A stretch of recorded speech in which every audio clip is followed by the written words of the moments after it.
চীন সফর শেষে প্রেসিডেন্ট ভ্লাদিমির পুতিন পৌঁছান সামারা শহরে। সেখানে দেশের মহাকাশ ও বিমান খাতের শীর্ষ বিশেষজ্ঞদের সঙ্গে মতবিনিময় করেন পুতিন।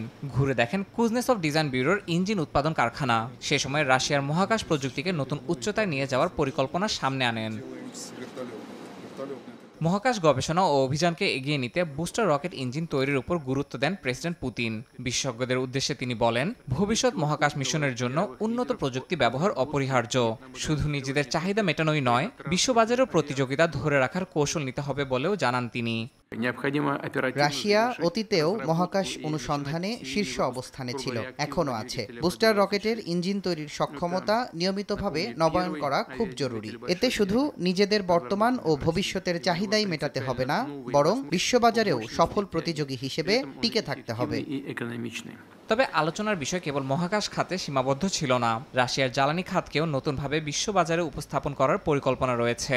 সাম্প্রতিক সফরে চীনের সঙ্গে আলোচনায় গুরুত্ব পেয়েছে পাওয়ার অফ সাইবেরিয়া 2 পাইপলাইন। এই প্রকল্প বাস্তবায়িত হলে রাশিয়ার প্রাকৃতিক গ্যাস চীনে রপ্তানি করতে সহজ হবে। ইউরোপীয় বাজার সংকুচিত হওয়ার প্রেক্ষাপটে বেইজিংকে নির্ভরযোগ্য গ্রাহক হিসেবে দেখছে মস্কো।